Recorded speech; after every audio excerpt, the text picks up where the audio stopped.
スケーブルを使うわよ。わかった。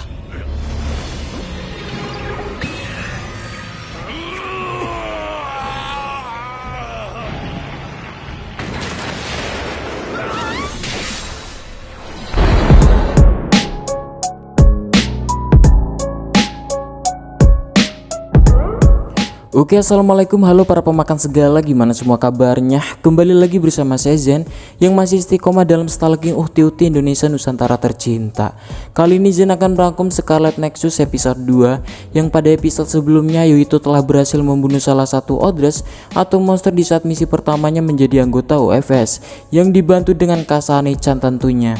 Namun ingatan kecilnya kembali teringat ketika melihat wajah Kasane yang benar-benar sama persis pada seseorang yang telah menyelamatkan nyawanya di waktu kecil.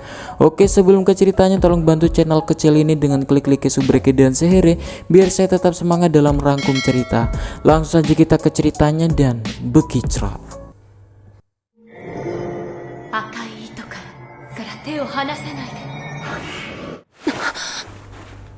Di awal kisah kita diperlihatkan Kasane-chan yang terbangun karena bermimpi tentang Red String lagi, bertepatan dengan Naomi yang masuk ke kamar dan sembari menyapanya. Ohayo. Ohayo.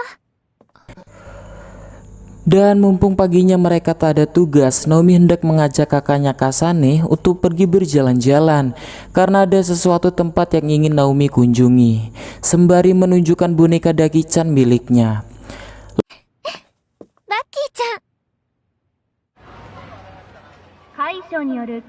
Lalu scene berpindah pada Yuito dan Nagi yang sedang berjalan-jalan di pinggiran kota, sembari bertanya-tanya curiga bahwa Kasane-chan sepertinya adalah sosok anggota OSF yang pernah menyelamatkan nyawanya di waktu kecil dulu. Karena diketahui faktanya anggota OFS dapat menekan perkembangan umur seseorang. Nagi yang merasa hal itu tak mungkin dipikir-pikir juga masuk akal, karena umur seseorang prajurit OFS tidak bisa dilihat dari sebuah penampilan. Contoh seperti Arashi Spring yang ada di peleton Kyoka. Ternyata Arashi adalah seorang kakak dari adiknya yang ternyata ketua tim Fubuki Spring yang jauh lebih senior daripadanya. Ya, namun walaupun seperti itu kenyataannya Naomi dan Kasane adalah tetap anak baru di OFS yang sama seperti mereka yang masih berumur 16 tahun. Namun menurut Nagi, walaupun benar Naomi lebih tua, namun statusnya tetap tidak pernah berubah di hatinya, ungkap Nagi bucin.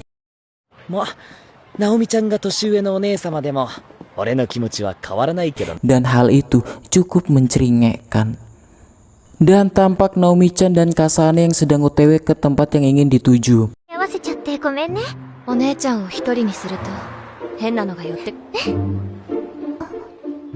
Berpindah pada Nagi yang membaca kisah tentang seorang bernama Yakumo Sumiragi, seorang tokoh penyelamat umat manusia dari kebinasaan dan menjadi pendiri awal kota New Himuka. Dan itu adalah kakek buyut dari Yuito Sumiragi sendiri yang pernah hidup 2000 tahun yang lalu. Hingga akhirnya mereka terhenti pada sebuah kuil kecil yang terdapat boneka bernama Daki-chan. Boneka Daki-chan itu sendiri dipercaya bisa meramal nasib bagus atau buruknya seorang pada hari ini. Dan hingga Kasane dan Naomi pun hadir, yang ternyata tujuan mereka adalah ingin mencoba keberuntungan pada ramalan boneka Daki-chan.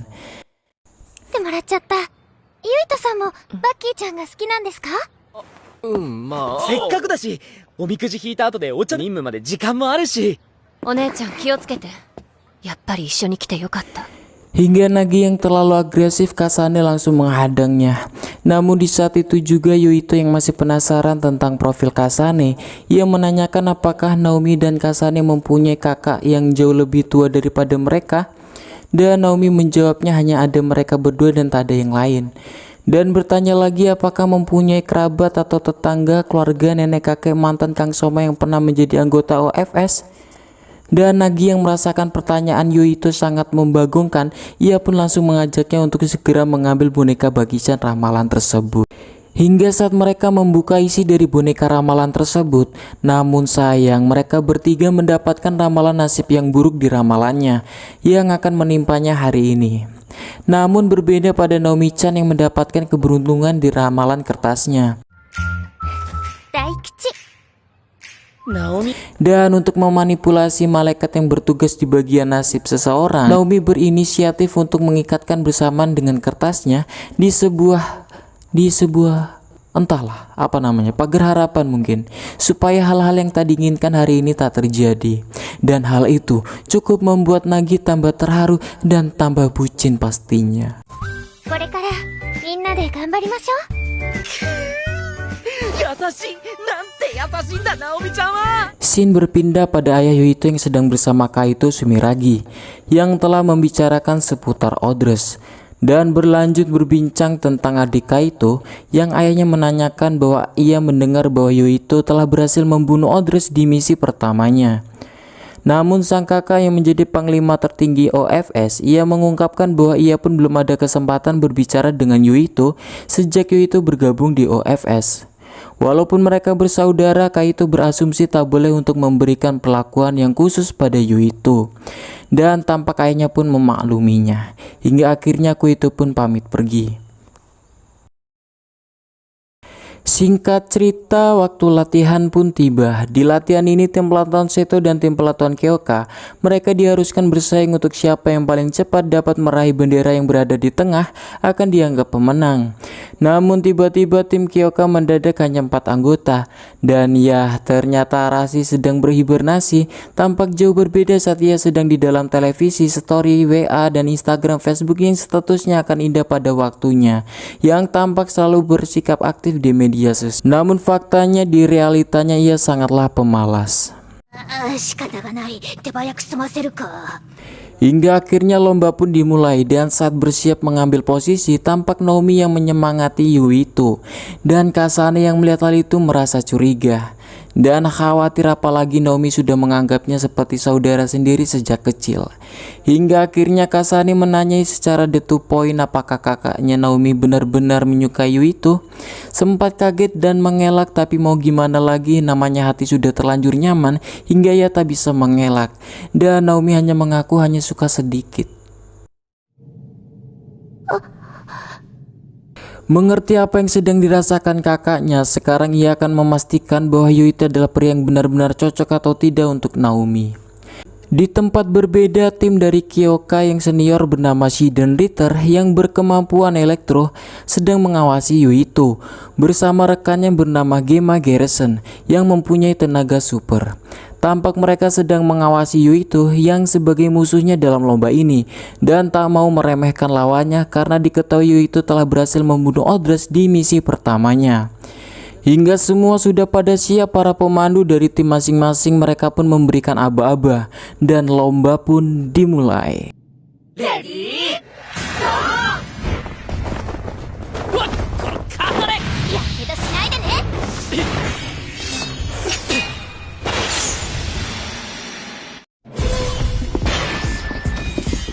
お、やってるな。みんな頑張って。 Dan tampak di luar pelindung para pembimbing tim Seto dan tim Kyoka yang baru datang memberikan semangat pada muridnya. Naomiちゃん。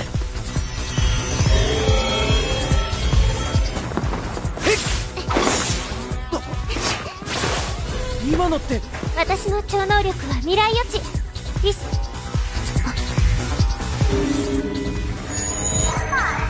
やれやれ。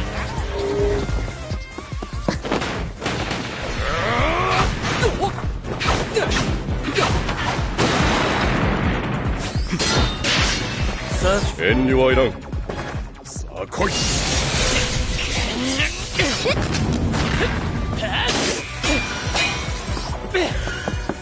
旗を取りに。おっ、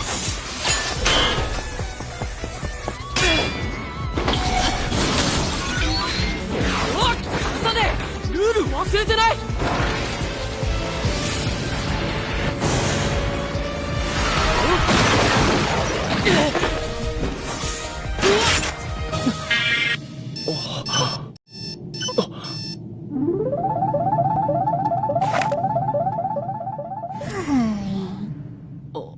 嵐。電池切れだ。訓練はHingga akhirnya pertarungan dimenangkan tim Seto yang bendera tersebut sudah berhasil diambil oleh Sugumi karena lawan tarungnya Arashi malah lebih memilih tidur. Saat semua virtualnya sudah hilang, Kasane cukup kagum atas kemampuan Yuito dalam menahan setiap serangannya. Namun hal itu belum cukup untuk Kasane mengakui cocok atau tidaknya ia dengan kakaknya. Dan Yuito pun cukup bingung apa yang dimaksud dengan perkataan Kasane. Hingga tiba-tiba ia mendapatkan panggilan dari ayahnya. Di sini ayahnya memberikan selamat pada anaknya karena telah berhasil bergabung dengan anggota OFS.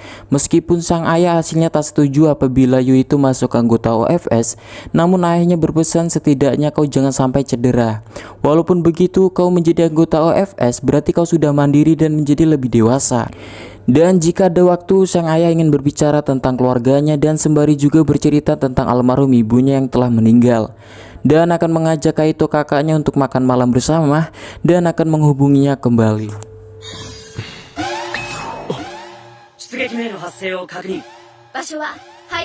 Dan tak lama kemudian tiba-tiba alarm peringatan bahaya pun muncul dan diketahui posisi para Odres berada di lokasi kereta api bawah tanah yang sudah lama terbengkalai.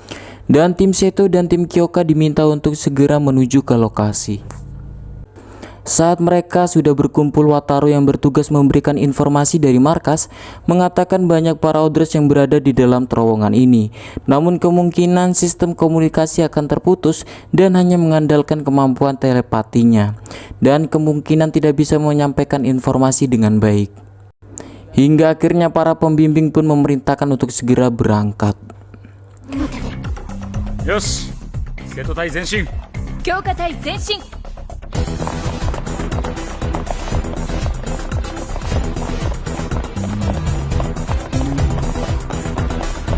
Dan tim Seto dan tim Kyoka berpencar memasuki terowongan yang berbeda. Hingga para peramal dari masing-masing tim pun melihat kemunculan para Odres yang akan segera tiba. Dan ya, mereka semua langsung berubah mode menyerang.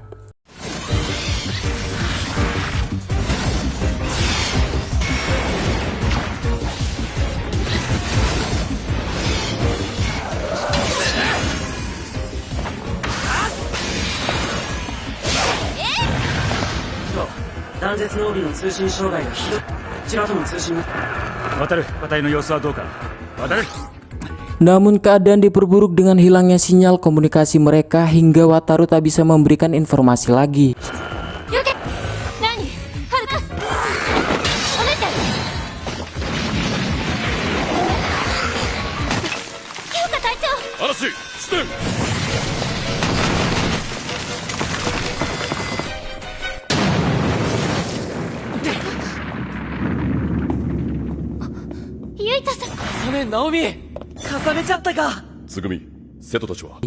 Hingga akhirnya kedua tim pun bertemu, namun dalam keadaan anggota tim yang sudah tak utuh lagi.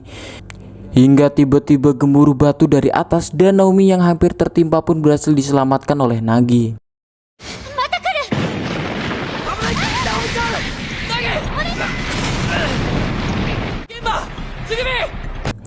Dan mereka semakin terpencar ditambah kemunculan Odres yang jauh lebih besar menyerang mereka.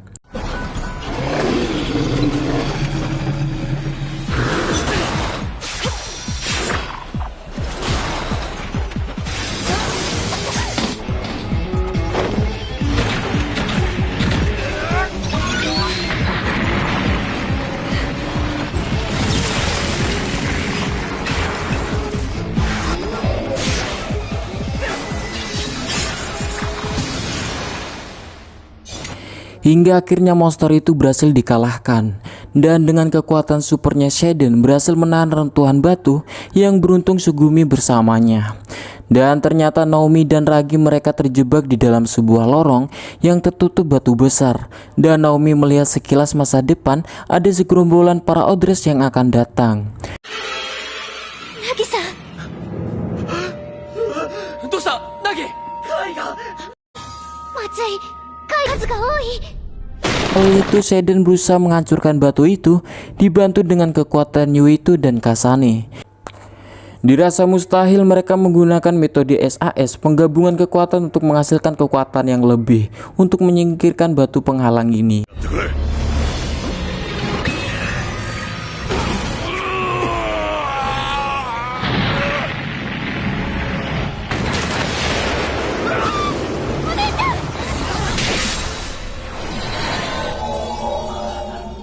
Kasane, daijoubu ka? お姉ちゃん、かさねちゃん。 Dan saat semua sudah dirasa aman, tiba-tiba Naomi melihat sekilas bayangan masa depan Kasane yang terkapar. Ya, mengetahui hal itu ia langsung mendorong Kasane dan...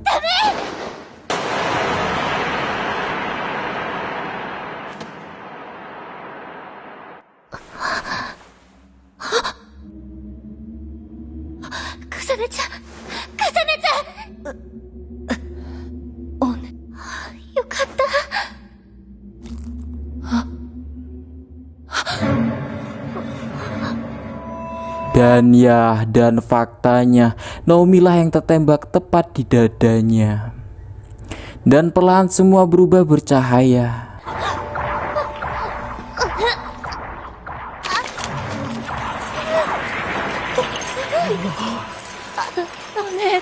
Dan tampak anggota OFS senior yang tiba di luar.